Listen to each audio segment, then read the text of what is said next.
Kami dari kelompok 4 akan mempresentasikan materi 1 dan 2 di mata kuliah Manajemen Pemasaran. Di kelompok 4 ini terdiri dari Indah Kumala Putri, Lavevian Dian Wirayuda, Cafiruton 5, dan yang terakhir Alicia. Keep on watching! Ada 3 bahasan di dalam materi 1 ini, yaitu pengertian dan manfaat industri kreatif, pengertian pemasaran, dan perkembangan teori pemasaran. Pengertian dan manfaat industri kreatif. Apa itu industri kreatif? Industri kreatif adalah industri yang berasal dari pemanfaatan kreativitas, keterampilan, serta bakat individu untuk menciptakan kesejahteraan serta lapangan pekerjaan dengan menghasilkan dan mengeksploitasi daya kreasi dan daya cipta individu tersebut. Ciri dari industri kreatif yang pertama yaitu kreativitas, keahlian, dan talenta. Nah, 3 hal tersebut ialah unsur utama yang berpotensi meningkatkan kesejahteraan melalui penawaran kreasi intelektual. Yang kedua, berbasis pada ide atau gagasan. Kemudian yang ketiga, menghasilkan produk yang kreatif yang mempunyai siklus hidup singkat, resiko tinggi, margin yang tinggi, keanekaragaman tinggi, persaingan tinggi, dan juga mudah ditiru. Yang keempat, menyediakan produk kreatif pada pelanggan dan mendukung penciptaan nilai kreatif sektor lain yang secara tidak langsung berhubungan dengan pelanggan.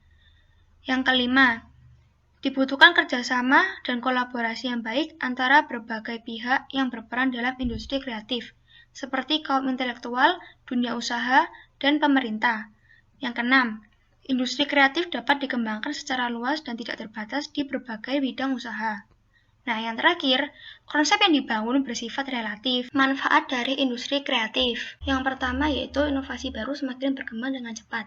Nah, seiring kemajuan teknologi, khususnya dalam bidang internet, maka semakin memudahkan berkembangnya ide dan gagasan inovatif yang hasilnya membuat masyarakat lebih mudah, praktis, dan cepat dalam memenuhi kebutuhannya. Yang kedua yaitu membuka dan menambah lapangan pekerjaan.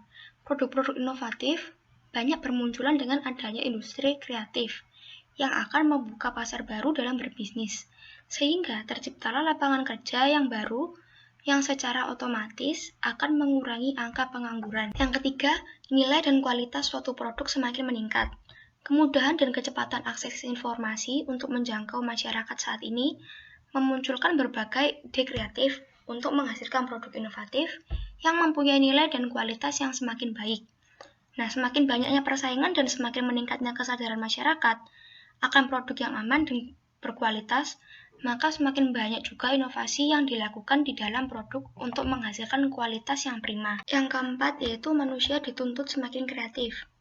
Manusia akan berusaha lebih keras menemukan ide baru yang lebih unik dan berbeda dengan yang lain agar dapat bersaing dalam dunia bisnis. Nah, kemajuan teknologi yang memungkinkan akses informasi lebih cepat membuat orang semakin cepat mendapatkan informasi dan mengetahui perkembangan dunia dalam melihat masalah-masalah yang ada di dunia serta kemajuan teknologi lainnya.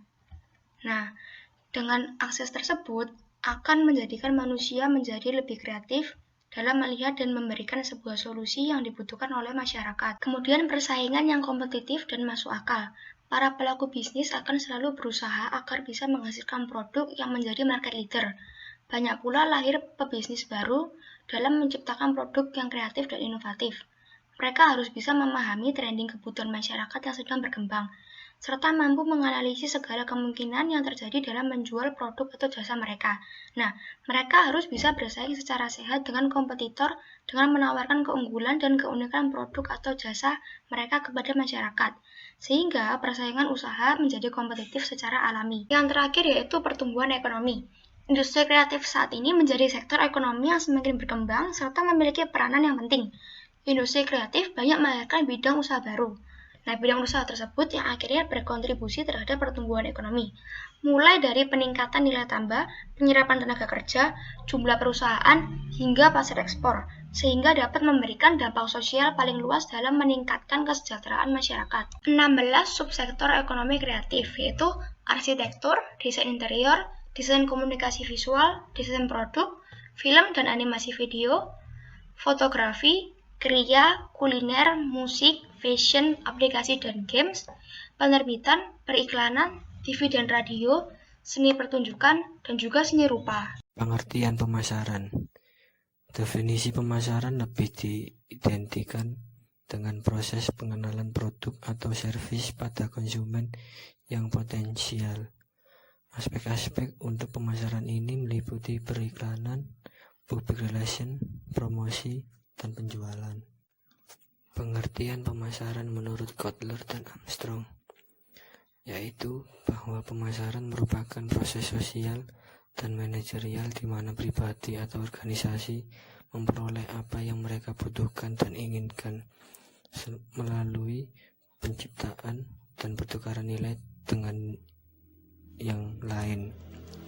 Kemudian menurut Kotler dan Keller, yaitu pemasaran adalah sebuah seni dan ilmu pengetahuan dalam memilih target pasar dan memperoleh, menjaga dan membutuhkan konsumen melalui pembentukan, pengantaran dan mengomunikasikan nilai pelanggan yang superior. Tujuan pemasaran ada 5. Yang pertama, memahami pasar dan konsumen. Tujuan utama yang harus dicapai adalah memiliki pemahaman mengenai pasar dan konsumen yang menjadi target pasar. Kedua, membentuk produk sesuai dengan pasar. Dari pemahaman pasar ini, pemasaran dapat membantu pemasaran pada bagian perancangan produk dan bagian produksi untuk menghasilkan produk sesuai hasil riset. Yang ketiga, ada membangun popularitas produk. Jika produk tersebut sudah populer, maka akan dengan sendirinya akan mendorong pasar untuk tergerak membelinya. Untuk yang keempat, mencapai citra yang ingin dibentuk. Pencitraan dapat dibentuk menggunakan tokoh idola sebagai brand image. Untuk yang terakhir, kelima, kepuasan konsumen. Pencapaian tertinggi dari sebuah pemasaran adalah ketika konsumen merasa puas dan menjadi setia terhadap produk perusahaan. Fungsi pemasaran, yaitu ada 4. Yang pertama, fungsi pembelian, yaitu sebagai fungsi untuk memenuhi barang yang tersedia kemudian dibeli sesuai dengan kebutuhan konsumen dan selanjutnya dijual ke pasar. Untuk yang kedua, fungsi penjualan, yaitu sebagai fungsi untuk pemenuhan barang yang tidak tersedia kemudian dibeli sesuai dengan kebutuhan konsumen dan kemudian dijual ke pasar. Untuk yang ketiga, fungsi standarisasi, yaitu fungsi tolak ukur untuk filterisasi terhadap barang hasil produksi. Yang keempat, fungsi keuangan, yaitu sebagai usaha untuk mencari dan mengurus modal dan kredit yang langsung bersangkutan dengan transaksi dalam mengalirkan produk dari produsen dan konsumen. Perkembangan teori pemasaran. Pengertian pemasaran. Pemasaran ialah suatu proses sosial dan manajerial yang di dalamnya individu dan kelompok mendapatkan apa yang mereka butuhkan dan inginkan dengan menciptakan, menawarkan, dan mempertukarkan produk yang bernilai dengan pihak yang lain. Nah, di sini juga bisa disimpulkan bahwasanya definisi pemasaran yang mencakup usaha yang dimulai dengan mengidentifikasi kebutuhan konsumen yang perlu dipuaskan, terus menentukan produk yang hendak diproduksi, dan menentukan harga produk yang sesuai, dan juga menentukan cara-cara promosi dan penyaluran atau penjualan produk. Unsur-unsur pemasaran. Ada 3 unsur pemasaran. Yang pertama, orientasi pada konsumen. Nah, yaitu menentukan produk dan program pemasarannya untuk memenuhi kebutuhan yang berbeda-beda dari kelompok pembeli yang dipilih sebagai sasaran. Perusahaan dapat menghasilkan barang-barang dengan tipe model yang berbeda-beda dan dipasarkan dengan program pemasaran yang berlainan. Dan yang kedua, penyusunan kegiatan pemasaran secara integral. Nah, pengintegrasian kegiatan pemasaran berarti bahwa setiap orang dan setiap bagian dalam perusahaan turut berkecimpung dalam suatu usaha yang terkoordinir untuk memberikan kepuasan konsumen, sehingga tujuan perusahaan dapat realisir. Dan yang ketiga, kepuasan konsumen. Banyak sedikitnya kepuasan konsumen yang dapat dipenuhi. Ini tidaklah berarti bahwa perusahaan harus mendapatkan laba dengan cara memberikan kepuasan kepada konsumen. Perkembangan masyarakat dan teknologi telah menyebabkan perkembangan konsep pemasaran. Sekarang perusahaan dituntut untuk dapat menanggapi cara-cara atau kebiasaan-kebiasaan masyarakat. Nah, yang terakhir, sasaran sistem pemasaran.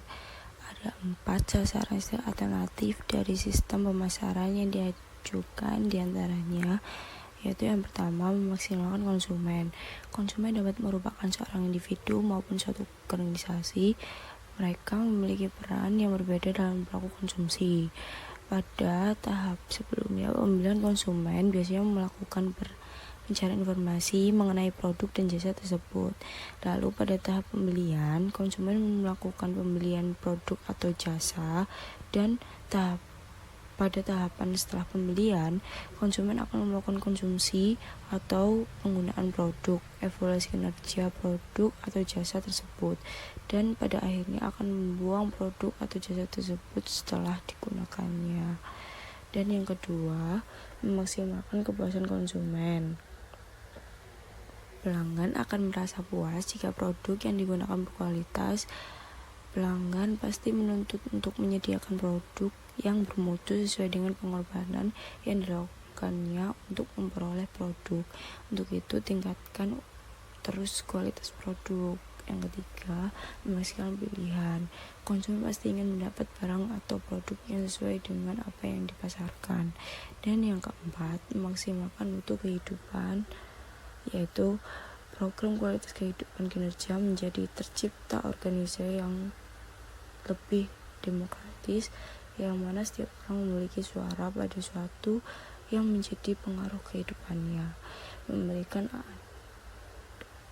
adil imbalan finansial dari organisasi, menjadikan masing-masing orang memperoleh manfaat dari kerjasama yang lebih besar, produktivitas lebih tinggi, dan peningkatan profitabilitas. Lanjutkan materi kedua, yaitu hubungan antara manajemen pemasaran dengan unsur-unsur administrasi. Manajemen pemasaran. Apa sih manajemen pemasaran? Menurut Philip Kotler, manajemen pemasaran adalah analisis, perencanaan, implementasi, dan pengendalian program yang dirancang untuk menghasilkan pertukaran yang diinginkan dengan pasar sasaran untuk tujuan mencapai tujuan organisasi.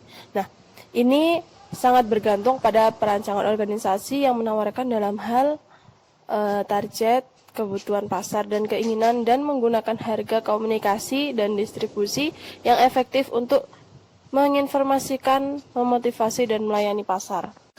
Jadi bisa dikatakan bahwa manajemen pemasaran adalah tugas penting dan kreatif untuk memberikan kepuasan konsumen dan dengan demikian menghasilkan laba melalui permintaan konsumen. Apa yang harus dimiliki manajer pemasaran? Manajer pemasaran harus memiliki perencanaan atas pelaksanaan, koordinasi, dan kontrol dalam kaitannya dengan fungsi pemasaran, riset pemasaran, perencanaan dan pengembangan produk, penetapan harga, iklan, penjualan, dan distribusi untuk tujuan untuk memuaskan kebutuhan konsumen, bisnis, dan masyarakat. Tujuan manajemen pemasaran. Yang pertama adalah menciptakan permintaan atau demand. Nah, ini menciptakan permintaan atau demand ini memiliki tujuan. Pertama, manajemen pemasaran adalah untuk menciptakan permintaan melalui berbagai cara, membuat cara terencana untuk mengetahui preferensi dan selera konsumen terhadap barang atau jasa yang diproduksi untuk memenuhi kebutuhan pelanggan. Yang kedua ada kepuasan pelanggan. Nah, ini manajer pemasaran harus mempelajari permintaan pelanggan sebelum menawarkan barang atau jasa ataupun kepada mereka. Yang ketiga ada pangsa pasar atau market share. Nah, ini setiap bisnis bertujuan untuk meningkatkan pangan pasarnya, yaitu rasio penjualannya terhadap total penjualan dalam perekonomian. Misalnya Pepsi dan co-selling bersaing untuk meningkatkan bangsa pasar mereka. Yang keempat ada peningkatan keuntungan. Ini maksudnya departemen pemasaran adalah satu-satunya departemen yang menghasilkan pendapatan untuk bisnis. Yang kelima ada pencitraan produk yang baik di mata publik. Untuk membangun citra produk yang baik di mata publik ada tujuan manajemen pemasaran lainnya. Jika departemen pemasaran menyediakan produk-produk berkualitas kepada pelanggan dan harga yang wajar, tentunya akan menciptakan citra yang baik pada pelanggan. Yang keenam ada menciptakan pelanggan baru. Nah, bisnis didirikan untuk menjual produk atau layanan kepada pelanggan. Oleh karena itu, pelanggan adalah dasar dari sebuah bisnis. Yang ketujuh ada memuaskan pelanggan. Maksudnya menciptakan pelanggan baru tidak cukup. Bisnis harus menggambarkan dan mendistribusikan produk dan layanan yang memenuhi ekspektasi pelanggan untuk memberikan kepuasan mereka. Jika pelanggan tidak puas, bisnis tidak akan dapat menghasilkan pendapatan untuk memenuhi biaya dan untuk mendapatkan pengambilan modal yang wajar. Karakteristik manajemen pemasaran. Yang pertama, berorientasi pada pelanggan. Nah, semua kegiatan bisnis harus diarahkan untuk menciptakan dan memuaskan pelanggan. Yang kedua, dari riset pasar. Nah, di bawah konsep pemasaran, pengetahuan dan pemahaman tentang kebutuhan dan keinginan pelanggan sangat penting. Oleh karena itu, program riset pasar yang teratur dan sistematis diperlukan untuk mengikuti perkembangan pasar. Selanjutnya ada membuat rencana pemasaran. Nah, konsep pemasaran membutuhkan pendekatan yang berorientasi pada tujuan untuk pemasaran. Nah, tujuan keseluruhan perusahaan haruslah menghasilkan laba melalui kepuasan pelanggan. Kemudian ada pemasaran yang sistematis. Setelah tujuan organisasi dan tiap departemen dirumuskan, perlu juga untuk menyelaraskan tujuan organisasi dengan tujuan individu yang bekerja pada organisasi.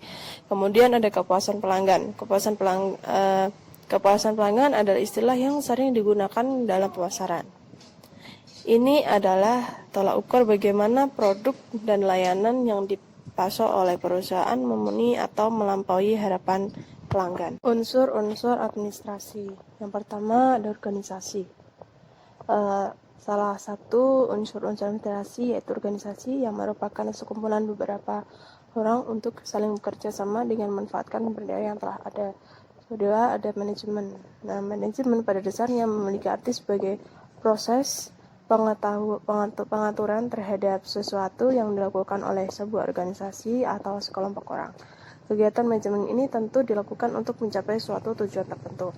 Kemudian ada komunikasi. Komunikasi merupakan suatu administrasi akan berjalan dengan baik dan lancar jika di dalamnya terdapat komunikasi yang baik antara beberapa orang yang terlibat pada kegiatan administrasi tersebut. Komunikasi memiliki arti sebagai suatu kegiatan penyampaian informasi kepada pihak lainnya. Kemudian ada kepegawaian. Nah, kepegawaian suatu kegiatan administrasi sudah tentu melibatkan peran dari para pegawai. Nah, para pegawai inilah yang akan melakukan seluruh tugas administrasi sehingga pencapaian tujuan perusahaan bisa tercapai.